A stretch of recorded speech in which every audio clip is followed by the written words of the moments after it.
समुद्र के बीचों बीच बसे एक जंगल में एक चुड़ैल रहा करती थी। वो जंगल बहुत घना था, इतना घना कि वहाँ कोई भी इंसान आने में 10 बार सोचा करता था। वहाँ कोई भी इंसान न आने की वजह से चुड़ैल को जानवरों को मारकर ही अपना जीवन बिताना पड़ता था। थक गई हूँ मैं जानवरों को खा खा के, कितने दिन हो गए मुझे किसी भी इंसान को खाए, लेकिन ऐसी जगह रहती हूँ जहाँ दूर दूर तक कोई इंसान दिखाई तक नहीं पड़ता। खाना तो दूर, इतनी भूख लगी होने के बाद भी मुझे कुछ जानवरों को खाकर अपना जीवन चलाना पड़ रहा है। समझ नहीं आ रहा क्या करूँ, यहाँ से निकल कर जा भी नहीं सकती। तभी उसको वहाँ से एक शिप जाता हुआ नजर आता है। उस शिप के ऊपर लोग पार्टी कर रहे होते हैं, लेकिन वो शिप उसके टापू से काफी दूर दिखाई देता है। एक जहाज भी नजर आया, तो भी इतने दूर, और लोग इसमें पार्टी कर रहे हैं। चलती हुई जहाज पर पार्टी, वाह। और मुझे देखो, मैं यहाँ ऐसे अकेली पड़ी हुई हूँ। तभी उसके दिमाग में एक जुगाड़ आता है, कैसा हो अगर आते जाते जहाज वालों को इस टापू पर भी एक पार्टी प्लेस मिल जाए, जिससे वो यहाँ रुकेंगे, पार्टी करेंगे। उनकी पार्टी के साथ साथ मेरी पार्टी भी हो जाएगी।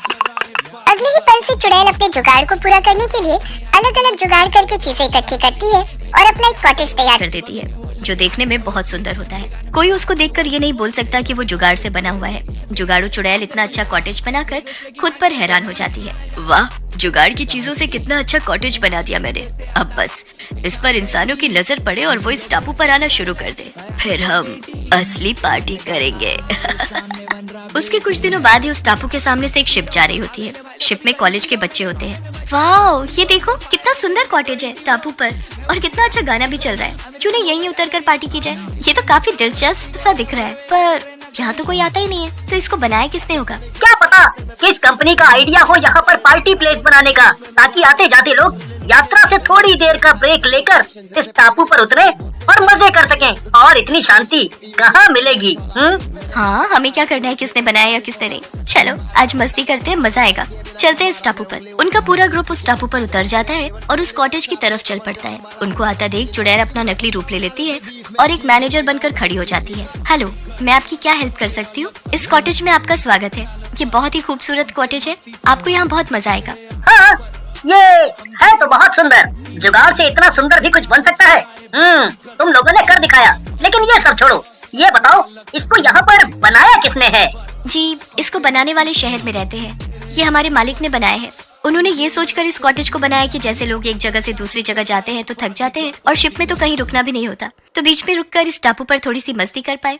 यहाँ पर हर एक चीज की सुविधा दे रखी है उन्होंने। लेकिन एक बात तो बताओ, तुम यहाँ अकेली क्यों काम करती हो? और कोई नहीं रहता क्या यहाँ पर?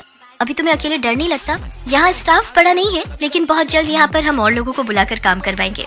और मैं हमेशा जंगल में ही रही हूँ, तो मुझे डर नहीं लगता।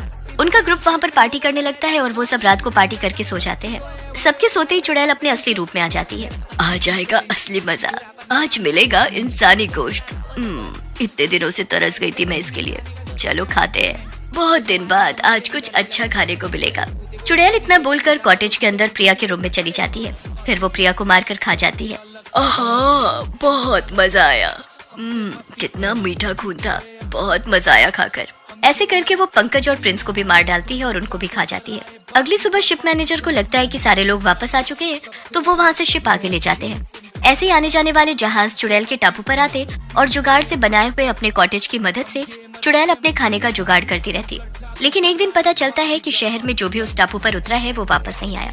समझ नहीं आता कि लोग जो भी वहाँ उस टापू पर उतरते हैं वापस क्यों नहीं आते हैं। ऐसा क्या है, हमें पता लगाने के लिए जाना पड़ेगा, क्योंकि कंप्लेंट बढ़ती जा रही हैं और लोग लगातार गायब हो रहे हैं। हमें पता लगाना होगा कि वहाँ पर जाने वाले वापस क्यों नहीं आते।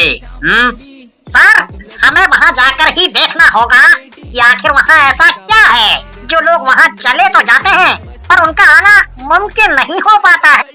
एक चुड़ैल लोगों को अपना शिकार बनाने के लिए एक टापू पर जुगाड़ से एक बढ़िया सा कॉटेज बनाती है, जो उस टापू पर रुकने के लिए लोगों को आकर्षित करता है। लोग वहाँ मस्ती करने के लिए रुकते और चुड़ैल उन्हें अपना शिकार बना लेती। पता लगने पर उस चुड़ैल को मारने के लिए उस टापू पर कमरे में धोखे से चुड़ैल को बंद करके उसके ऊपर बम गिरा के वहाँ से सभी लोग भाग जाते हैं और फिर उस टापू पर कोई नहीं आता। लेकिन उस टापू पर अब आवाजें आती हैं और आसपास जो जाता है तो ये टापू डरावना टापू दिखता है। अच्छा भाई, हमें उस टापू पर ले चलो, समंदर बहुत घूम लिया। नहीं भैया, उस टापू पर नहीं जाएंगे। सुना है उस पर एक चुड़ैल रहती थी जिसे लोगों ने मार दिया था, तब से ये टापू ऐसे ही वीराना हो गया है। और अगर गलती से कोई जाता है तो वो लौट कर नहीं आता है। लोग तो इसे भूतिया टापू भी बोलने लगे हैं। हाँ। कम ऑन, ये भूत चुड़ैल जैसा कुछ नहीं होता, बस लोगों का भ्रम है। अब कोई किसी जगह पर नहीं जाएगा तो वो वैसा ही दिखेगा, बंजर सा। इसमें भूत की क्या बात है? जहाँ तक लोगों के गायब होने की बात है, वहाँ पर हो सकता है कोई जानवर वगैरह हो जो लोगों को खा जाते हैं। शायद आपकी बात ठीक भी हो, लेकिन मैं वहाँ ना जाता हूँ और ना ही जाऊँगा। चाहे आप कुछ भी कर लो, हम लोग वापस लौट रहे हैं।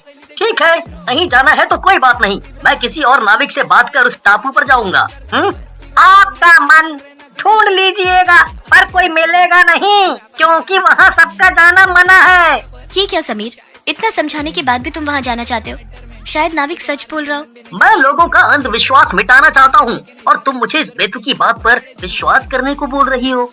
वो दोनों नाव से उतरकर कॉटेज में चले जाते हैं। समीर का एक दोस्त रोहन आता है। और समीर भाई, तुमको ये जगह कैसी लगी? अच्छा है, पर लोग उस टापू पर क्यों नहीं जाते हैं? बस इसका पता लगाना है। ठीक है, परेशान मत हो, कभी दिन में जाकर देख लेना ना, इससे तुम्हारा भी मन शांत हो जाएगा। क्या तुम सच में चाहते हो कि मैं वहाँ जाऊँ? पर वो नाविक तो बोल रहा था कि कोई भी जाने को तैयार नहीं होगा, तो मैं वहाँ कैसे पहुँचूंगा? इसकी टेंशन मत लो, मेरे पास एक आदमी है जो तुम्हारे साथ वहाँ जा सकता है। अगली सुबह रोहन उस नाविक और समीर को मिलवाता है। क्या तुम्हें डर नहीं लगता जो तुम मेरे साथ चलने को तैयार हो गए हो?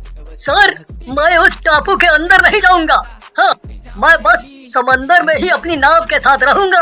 अंदर आपको ही जाना होगा, मैं आपका बाहर ही इंतजार करूंगा। ठीक है, तुम्हें जहाँ रहना है वहाँ रहना, बस मुझे उस टापू तक पहुँचा दो। समीर देखो, मैं अब तुम्हें अभी भी मना ही करूंगी। कुछ बातों को यूं ही छोड़ देना चाहिए। अगर तुम्हें कुछ हो गया तो मेरा क्या होगा? तुमने एक बार भी उसके बारे में नहीं सोचा। लोगों की जो धारणा है उसे वैसे ही बने रहने दो। ये अंधविश्वास नहीं है। वहाँ पर बहुत से लोगों ने अनुभव किया था कि वो चुड़ैल इंसानों का मांस बेचती है जिसको मारा गया था। मैं जा रहा हूँ और फिर वापस भी आऊँगा, मुझे जाने दो। समीर उस नाव में बैठकर नाविक के साथ चला जाता है। थोड़े वक्त के बाद वो उस टापू पर पहुँच जाते हैं। लीजिए, आपका टापू आ गया, जाकर अंदर देख लीजिए और थोड़ा जल्दी आइएगा। लोग जितना बोलते हैं ये तो उससे भी डरावना लग रहा है। हाँ, तो डरावना तो लगेगा ही, लोगों ने इस पर आना ही छोड़ दिया है। समीर अभी थोड़ी दूरी पर ही गया था कि उसे अपने पीछे किसी के पैरों की आहट सुनाई देती है। नाविक, क्या तुम आ गए? चिंता मत करो, तुम वहीं मेरा इंतजार कर सकते हो, मुझे किसी से डर नहीं लगता है। अरे, यहाँ पर तो कोई नहीं है, फिर मुझे कैसे आहट सुनाई दी थी? शायद पत्तों की सरसराहट होगी। लोगों ने इतना बता दिया है कि मुझे भी भ्रम होने लगा है। समीर, यहाँ से चले जाओ, वरना हम तुम्हें मार डालेंगे। ये क्या? एक पेड़ बात कर रहा है? क्या तुम सच में बोल रहे हो या ये भी कोई मेरा भ्रम है? ये कोई भ्रम नहीं है, ये एक भूतिया टापू है जहाँ की हर चीज में जान है, क्योंकि ये सब एक चुड़ैल के बस में है। और अगर तुम यहाँ से जल्दी नहीं गए तो वो हमें मजबूर कर देगी कि हम तुम्हें मार दें।